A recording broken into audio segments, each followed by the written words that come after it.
Assalamualaikum. Today we start standard and expanded form. What is standard form? A number when written in numerals separated by commas is said to be written. It is the standard form. हम standard forms को कहते हैं कि numbers को हम numerals में लिखें और उसको सेपरेट करें कोमा से, तो उसको हम कहते हैं स्टैंडर्ड फॉर्म। फॉर एग्जांपल है 75,263। ये क्या है? ये हमारा स्टैंडर्ड फॉर्म है। What is exponent form? हम एक्सपोनेंट फॉर्म किसको कहते हैं? We may write number 75,263 in the following form: 70, 100 plus 500 plus 2 plus 5,000 plus 200 plus 60 plus 3। अगर हम एक्सपोनेंट फॉर्म किसको कहते हैं? अगर हम स्टैंडर्ड फॉर्म को इस फॉर्म में लिखें 70,000 प्लस 5,000 प्लस 200 प्लस 60 प्लस 3, इस फॉर्म में लिखें तो इस फॉर्म को हम कहते हैं एक्सपोनेंट फॉर्म। तो ये हमने आपको बता दिया कि स्टैंडर्ड और फॉर्म और एक्सपोनेंट फॉर्म क्या होता है। अब हम शुरू करेंगे अपनी first exercise knowing our number की। पहले एक्सरसाइज में और पहले क्वेश्चन में ये कह रहा है sir right each of the following numbers in place value chart and in word form, read them allowed.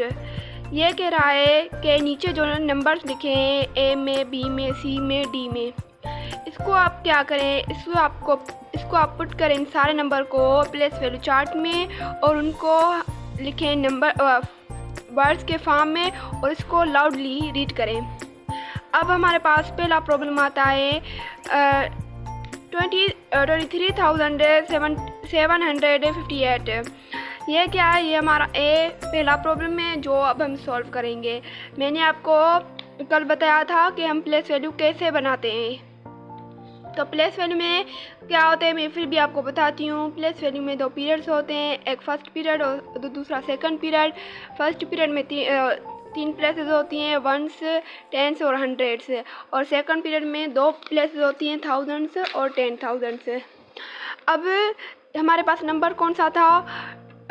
23,758। ये हमारे पास क्या है? नंबर है। इसको हम 8 हमारा पहला नंबर है। मैंने आपको बताया था कि प्लेस वैल्यू चार्ट का जो नंबर होता है वो हम पुट करते हैं प्लेस वैल्यू चार्ट में ना, तब हम उसको स्टार्ट करते हैं राइट साइड से।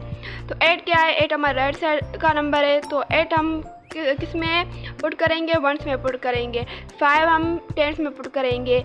7 हम 100s में पुट करेंगे। और देखें बीच में कॉमा है, मीन्स ये हमारा फर्स्ट पीरियड कंप्लीट हो गया। और अब हमने 23,000 को सेपरेट किया है कॉमा से, मीन्स ये हमारा सेकंड पीरियड है। अब जो 3 है वो हम सेकंड पीरियड के प्लेस 1000 में पुट करेंगे और 2 10,000 में पुट करेंगे। अब मैंने आपको बताया था अगर हम 1s को 8 से मल्टीप्लाई करेंगे तो हमारे पास अगर हम जो है 1s को 8 के साथ मल्टीप्लाई करेंगे तो हमारे पास आएगा।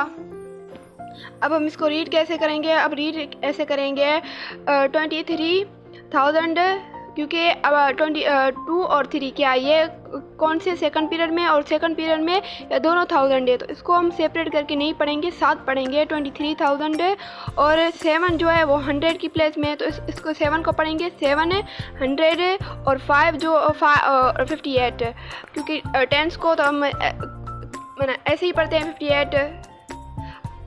तो अब कैसे हमने पढ़ा? 23,758। ये मैंने आपको, तो हमने पहला प्रॉब्लम सॉल्व कर दिया, उसका हमने प्लेस वैल्यू चार्ट भी बना दिया और उसको वर्ड फॉर्म में भी लिख लिया और हमने इसको लाउडली भी रीड कर दिया। अब आते हैं दूसरे प्रॉब्लम पे। दूसरे प्रॉब्लम की जो न्यूमरल्स है वो है 70,509।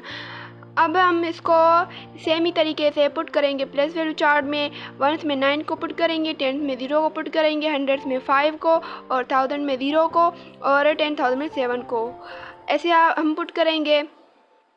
अब हम रीड कैसे करेंगे? रीड करेंगे 70,509 ऐसे रीड करेंगे। अब हमारे पास आते हैं दो प्रॉब्लम्स, सी और डी। ये दो प्रॉब्लम्स हैं, ये आप मुझे कमेंट में करके बताएंगे कि मुझे पता चले कि आपको मेरे प्लेस वैल्यू चार्ट बनाना आया है या नहीं आया, और आपको ये नंबर्स को रीड करना आता है अभी भी या नहीं, या आप इनको वर्ड फॉर्म में लिख सकते हैं या नहीं। तो ये दो प्रॉब्लम आप मुझे करके दिखाएंगे। आप प्लेस वैल्यू चार्ट भी बनाएंगे और वर्ड फॉर्म में भी लिख करके दिखाएंगे और लाउड रीड भी करेंगे। और जिस बच्चे को अगर समझ में नहीं आया तो वो कमेंट में मुझे से कोई भी क्वेश्चन कर सकता है। थैंक